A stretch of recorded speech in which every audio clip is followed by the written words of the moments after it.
Excel fait la distinction entre des types de données textuelles et des types de données numériques. Puis pour savoir comment Excel catégorise des valeurs ou des données que vous entrez dans les cases, on va se fier par défaut, là, à moins que vous alliez changer vos paramètres, là, on va se fier à l'alignement des éléments dans les cases.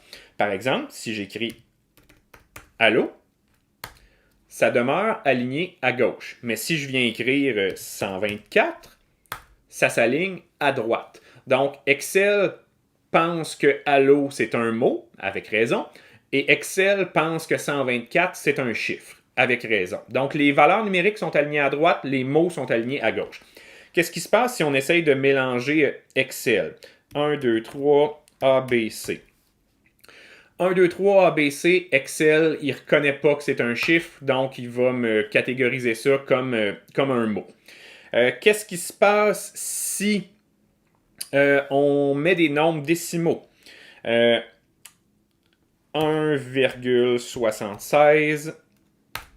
Excel pense que c'est un chiffre. Donc jusqu'à maintenant, Excel, il se débrouille pas si pire. Là, quelque chose d'un petit peu plus troublant, là, bien souvent, on va trouver des données avec des nombres décimaux où les décimales sont séparées par un point. Donc, 1,76. Qu'est-ce que Excel dit de ça? 1,76, c'est un mot selon Excel. La raison est la suivante. Moi, mon système Windows et mes applications Office sont configurés en français et en français, c'est la virgule qui sépare les décimales.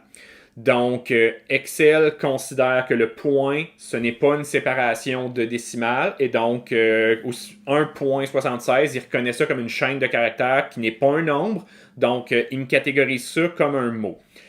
J'insiste sur le fait que il y a moyen de changer ça dans le sens où vous pouvez aller dans les réglages de votre système de Windows, changer la langue, mettre ça en anglais, puis à ce moment-là, tout va se répercuter dans les applications Office, puis ça va devenir la notation anglophone avec le point pour les nombres. Puis là, c'est les virgules que Excel ne reconnaîtra pas comme comme un séparateur de décimales. Par contre, on est dans une province francophone, on est dans un établissement scolaire francophone. J'insiste pour avoir des virgules pour les séparations des décimales. C'est comme ça qu'on écrit les choses en français. Si jamais vous voyez des, des nombres décimaux, par exemple des valeurs monétaires séparées par des points chez un commerçant, vous pouvez lui dire qu'il ne respecte pas les règles de la langue française. Vous pouvez aussi ne pas lui dire, là, il va peut-être vous trouver un petit peu agaçant, là, mais moi, à chaque fois que je vois un point, je me dis « Ouf, c'est pas correct, tout ça ». Mais ça va pas plus loin que ça. Là. Je me fâche pas pour autant. Mais donc, faites attention à ça, là, la notation avec le point, c'est la notation anglophone.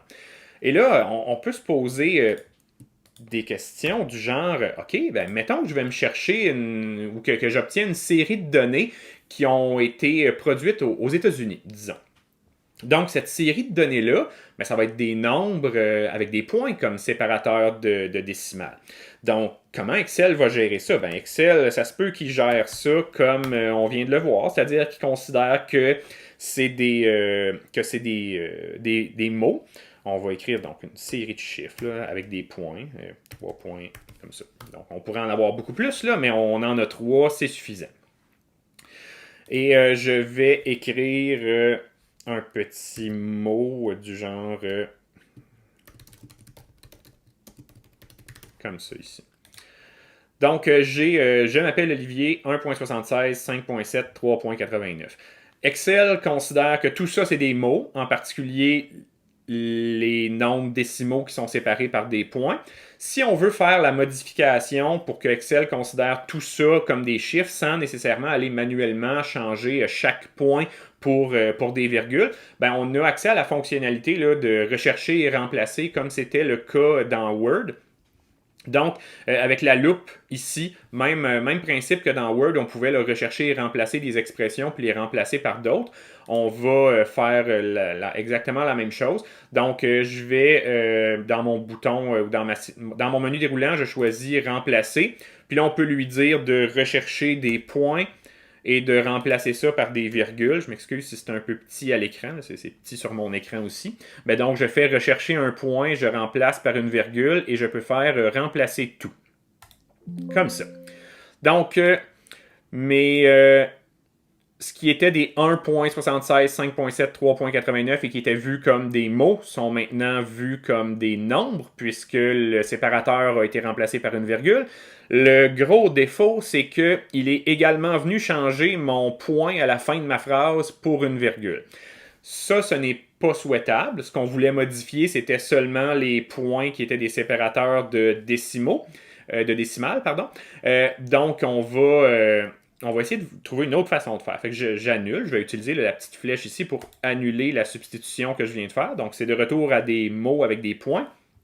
Et on peut faire un rechercher-remplacer seulement sur une région de notre document en sélectionnant les cases sur lesquelles on veut appliquer la recherche et le remplacement. Donc, je sélectionne mes cases où j'ai mes valeurs numériques, où je veux changer le point pour une virgule, mais je ne sélectionne pas ma première ligne, ce qui fait que le point à la fin de la phrase va être laissé tranquille. Il y a seulement les points dans la sélection qui vont être modifiés par des virgules. Sinon, la manipulation est la même. Sur la loupe, le menu déroulant, je choisis remplacer. Puis là, j'ai déjà mon point et ma virgule qui sont là. Donc, rechercher un point remplacé par virgule. Je peux faire remplacer tout. Et là, la modification a été faite seulement pour les nombres. Donc, la première phrase ou la première case, comme elle n'était pas sélectionnée, il n'y a pas eu de modification qui ont été faites. Donc, c'est la stratégie là, de base. Par contre, Excel n'est pas bête, là, dans le sens où si vous avez un collègue qui est aux États-Unis ou dans une autre province canadienne, par exemple, où on utilise le point comme séparateur de décimales et qui fait des manipulations sur Excel et qu'il vous envoie une feuille Excel et vous, tout est configuré en français, donc Excel veut une virgule pour le séparateur de décimales, ben, la conversion va se faire automatiquement. Là. Ni vous ni lui n'aurez à faire là, de rechercher, remplacer. Une fois que Excel catégorise ça comme une valeur, comme un nombre, tout va bien. Là. Si je prenais cette feuille de calcul-là, ce fichier-là, que je l'envoyais à quelqu'un qui a son système et Excel de configurer en anglais, ben, tout serait correct. Les nombres apparaîtraient avec des points parce que c'est ça son réglage à lui. Pour cette personne-là, le nombre... son séparateur de décimales, c'est un point, donc Excel va faire la conversion. On peut, avant de se lancer dans les calculs, on peut mettons qu'on se rend compte, là, j'aurais souhaité avoir un nombre ou avoir quelque chose entre le 5.7 et le 3,89. Ben, on a l'option d'insérer des nouvelles lignes ou insérer des nouvelles colonnes dans Excel. Comment ça fonctionne? Ben, c'est qu'on va sélectionner la ligne au-dessus de laquelle on veut... la ligne en dessous de laquelle on veut insérer une nouvelle ligne. Ce que je veux dire, c'est que là, j'ai la ligne 5 qui est sélectionnée. L'insertion va toujours se faire en haut de la ligne qui est sélectionnée. Donc, je sélectionne ma ligne 5 en cliquant dans les valeurs numériques. Puis, on pourrait faire la même chose avec les colonnes. Là, on le fera dans un exemple dans quelques instants. Mais donc, je sélectionne ma ligne 5. On a le bouton insérer ici. Je clique là-dessus.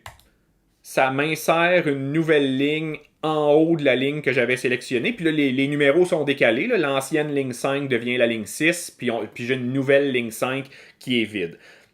Donc, on peut insérer des nouvelles lignes. On peut également insérer des nouvelles colonnes. Puis donc, par défaut, le bouton insérer insère avant l'endroit où on a sélectionné. Je vous donne un autre petit exemple. Là, si je me mets des valeurs A, B, C, D, E, F, comme ça ici. Si je viens sélectionner ma colonne H et j'appuie sur le bouton insérer, bien, ça va insérer une nouvelle colonne avant la colonne H, comme ça ici. Donc, ma colonne H, mon ancienne colonne H, elle est décalée d'une case vers la droite. Puis, j'ai une nouvelle colonne vide qui a été insérée là, entre les éléments B et E, puis les éléments A et D. Donc ça, c'est pour l'insertion. Vous avez accès là, à un menu déroulant pour raffiner l'insertion si vous voulez le faire, là, mais habituellement, là, les insertions par défaut fonctionnent. Il faut juste se positionner adéquatement pour prendre en considération que l'insertion se fait avant, soit en haut, soit à gauche de la ligne de la colonne qui ont été sélectionnées. On peut faire l'inverse, c'est-à-dire supprimer des lignes ou supprimer des colonnes.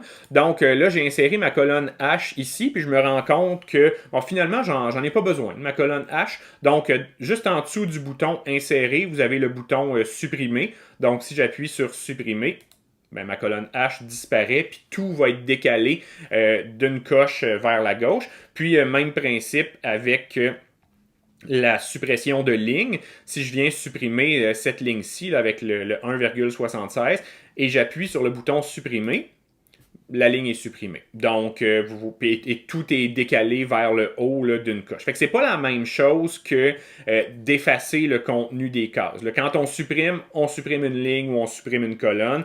C'est pas la même chose que simplement effacer le contenu de la case qui va laisser la ligne vide ou la colonne vide à l'endroit où elle était.